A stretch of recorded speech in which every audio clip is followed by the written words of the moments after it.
What it do, YouTube?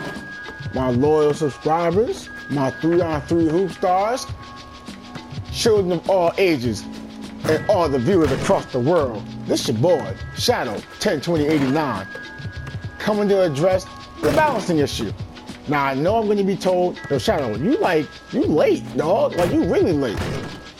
Hey, I just want to make sure I got to test everything out to know what I'm talking about, just to make sure. Because the last thing you want to do is make a video and you don't know what you're talking about. So let's get into the things I liked. Well, I don't really say things I liked or dislike, just talking in general. Let's go to manual with these players. First off, I want to address right now, as soon as possible, Pedro. Now, I've heard a lot of backlash. Oh my gosh, why did you nerf his shot? He can't shoot anymore. Which is correct, unless you have cards. I make shots with them. Primarily, if you want to really shoot, you can pair him up with a Prestige 5 William or Helena, but I just don't see it worth it. You don't even have to make him a shooter. Now I know you're thinking, what? You need another guard to score. There's a Pedro on the court guarding your main player. Pedro is your defensive player. Primarily, you would want like a defensive player, an offensive player, and then the other player is gonna be like a mix or another offensive player. All right, you don't want a defensive player, for example, like Murdoch. So with Pedro, my shot with him is a 129. Now, I still love using him. And you might say, why would you want to use him as much now? Or because of Shadow Steal? I mean, don't get me wrong, I like Shadow Steal. I still like his offense. I have no problem with his offense. And I know what you're thinking, how? You have to pair him up with the right players. First off, you don't want a big that's going to crowd the paint. Why? Because Pedro can't shoot. But his layup isn't that bad. It's a 154. That's his best for his scoring. So you want him to primarily get layups. He's fast. My speed with him is a 190. That's pretty high, right? Pretty high. Tied for the fastest speed. Now Pedro and Helena are the same speed. Which kind of stinks. I was kind of hoping Helena would stay the fastest. But same speed, right? Right. In fact, I think all the point guards have the same speed. Hold on, let's look at Helena real quick. All right, just these four. Why did they make all the point guards the same speed? I don't like that idea. I would like if Cindy was the slowest one because she has the best offense anyway and she's the shooter. I would say Helena fast because she's gonna be the facilitator. So there's no like dribble stat, so make it the fastest. And Pedro should be like the second fastest. I don't like that all the point guards are primarily the same speed. But okay, back to Pedro, right? He can't shoot, so it's like, how do you play him if you can't shoot? First off, you're gonna have your scorer. Now, your scorer can be anybody that's shooting guard or small forward.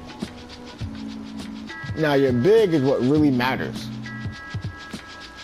You cannot have a big that crowd the paint if you want to be able to use Pedro at his full usage on the court.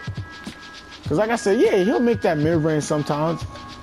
But it's like, why try to make him play another style if you could use him the way he's supposed to be? He's a defensive player that can facilitate. He's a point guard, right? He has kill pass. So primarily you want Lulu, because she can space the floor with her mid-range shot and get to the basket and rebound. Okay, but now, like I said, if she's shooting, Pedro's rebounding isn't that bad. Like, it's a 75. That's pretty good for a point guard, I believe. Like, what is Cindy's rebounding? Oh, okay, they all can rebound decently.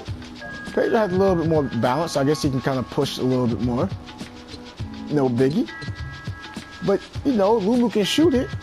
Or you can primarily mix it up with the William, with the Pedro. Like I said, I know it sounds wrong, but if you have Lulu, just put William on the court. So if someone's too big for Lulu to rebound, you can still use William, and Pedro still gets the spacing he needs to be effective. And you might say, oh, what about Kim? You can use Kim too. I'm just stating, because William can drive with the ball, Pedro can drive with the ball. Basically, you just want someone else that you want two people that can shoot the ball because your shot is not broke. Basically, right? Now Helena, again, it dropped your speed. I guess it was because of intercept. I get it, but I don't think it was worth the debuff. I think it could, instead of that, it should have just made her slower after she first used intercept. I think that would have been the better scenario, because they actually buffed somebody else for a move too. We'll talk about that in a bit. But Helena shouldn't have the speed nerfed. But that's basically it. You can still use Helena the same way as you was. She's just a little slower. Just use her with guys. I guess maybe like always try to use her with Fred or William, in my opinion. Even Joey. As long as it's a scoring wing. But if it's William, play William with Lee. If it's anybody else, hey, play with the bid that can dominate the paint. Personally, I don't think Murdoch is a good fit for Helena. But hey, you can always try it out. I personally prefer Murdoch with like Cindy. And I prefer a big dog with maybe a shooting guard and a small forward. Or you can also with Cindy. But like I said, all opinionated. I don't like the speed debuff, but like I said, we live with it. Now Fred's been buffed. First off, one of these moves I stated needed to be buffed. Everyone else said the move wasn't useful. Pass and run. So now as soon as you pass it, he can immediately boost in another direction. It's great. So as soon as you pass the ball, just move in another direction and you're straight. It's a good move. Promise you. You'll like it. You can upgrade it. You're gonna see how useful it is. You know how those kills be trying to dash and they pump fake and then try to run again? Fred can do that without the screen and with the screen.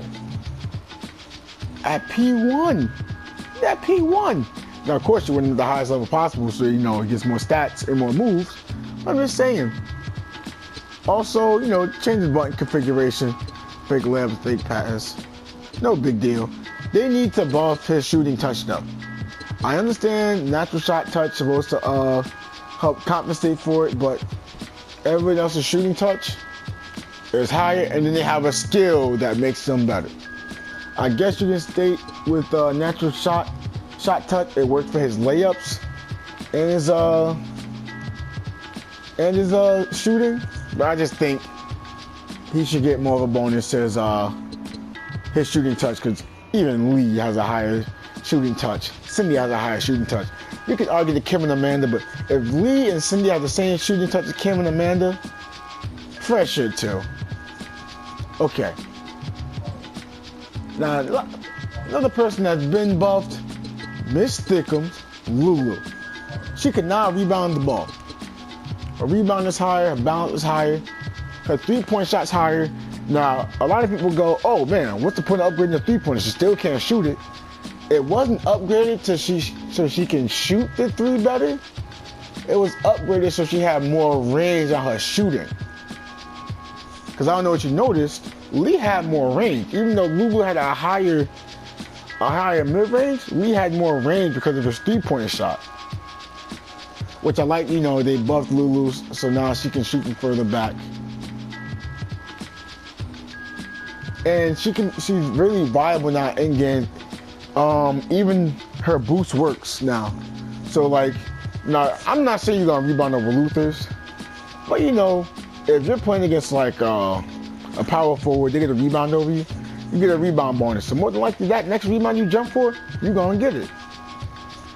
I like it. Overall, it's a great way to buff Lulu.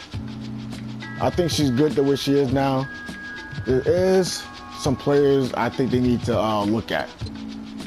The main one I gotta say is Krista. They messed her up. Now everyone else could say, oh no, she's OP and stuff like that. No, she's not. At P5, she becomes good. Anything before P5, she's missing a skill. Let's look into it, right?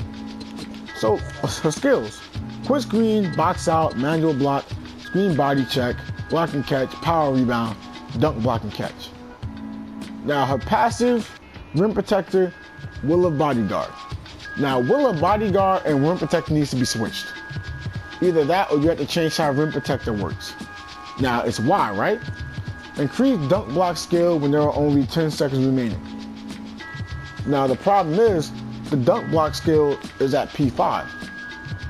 So that means you're ever at P4, this doesn't work.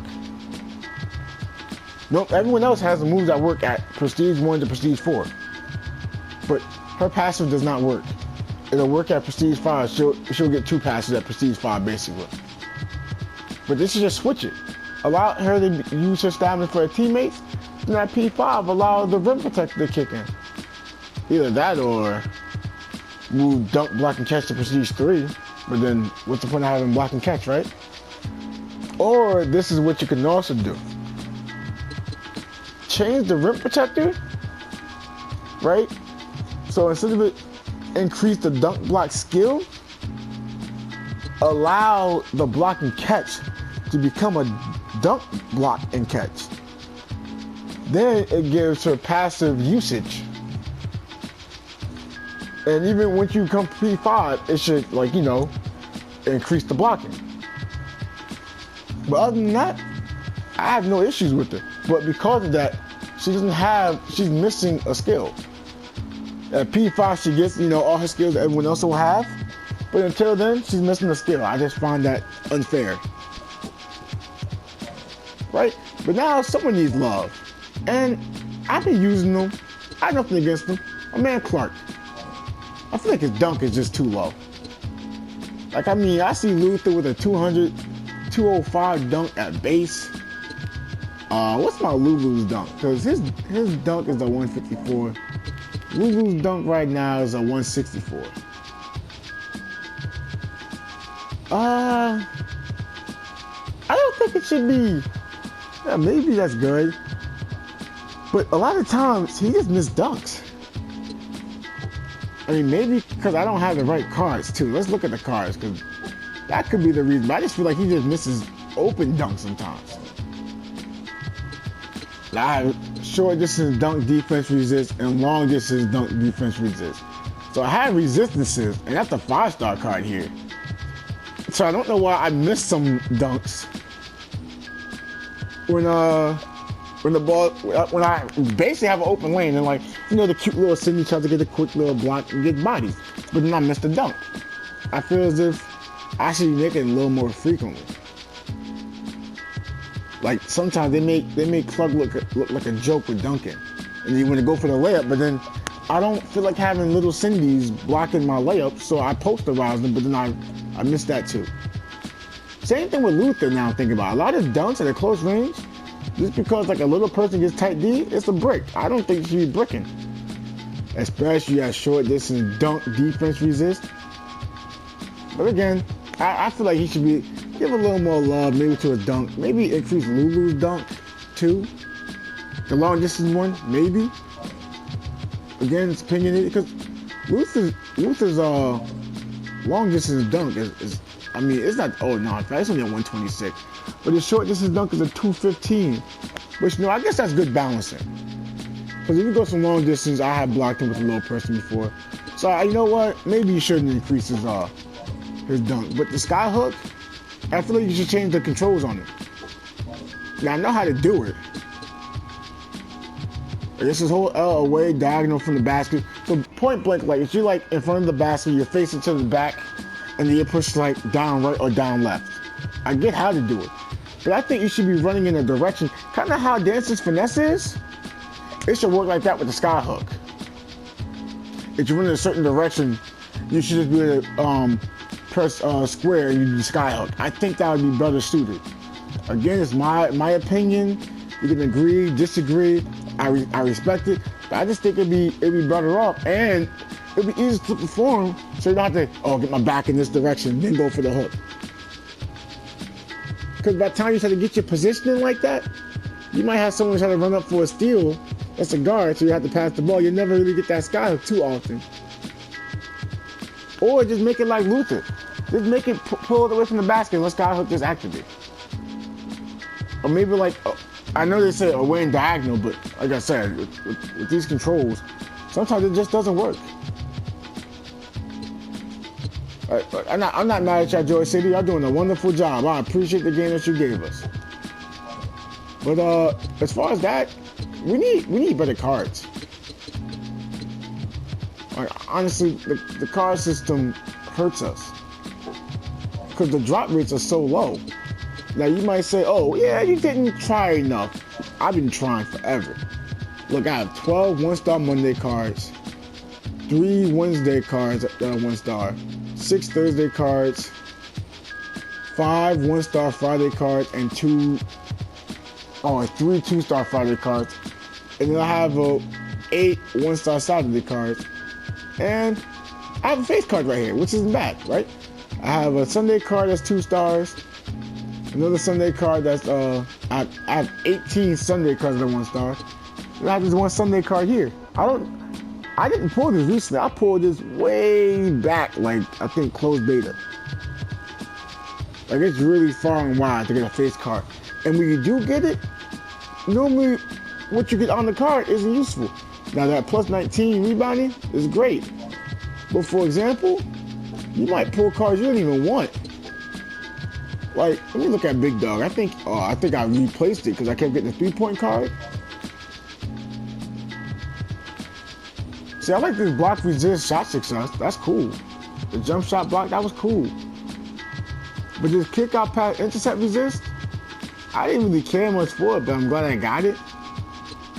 But the long distance layup range plus 16, I just don't see why I'd want something like that. You know? Because bigs aren't really made for that. They should have, if you're pulling a face card, I truthfully think it should be like for main stats for a player that can help them dominate. It's just me. Or if you're pulling I have like common cards that are like 4 stars and 5 stars, and a face card can give you maybe like a skill upgrade. But again, that's just me. And like I said, the job's great. I have nothing against that. It's just the pulls. That's it. I feel like paying 490 coins for a 1-star card, and then you try to sell it back for only 3 points. Wait, is it 3 points? Let me make sure, because I don't want to be lying on the video. But yeah, I sell 1, I'll get 3 coins. I paid 490. Now you might say, oh, you can use the ticket. But I'm just stating, if I use coins, I don't want to use coins just to get, a 1-star card, and then you can sell it for 3 coins. Maybe increase the sell rate. I really don't sell these cards honestly, but others may like it. But it's your boy, Shadow 102089. Hey, like this video. If you're new, subscribe. Hey, share it with a friend. Share the game with your friends. Okay? Joy City trying to grow. Let's grow this game. But let's see if we can grow this game to be a really popular game, and we can say we was there for the movement. But it's your boy, Shadow 102089, signing out. Peace.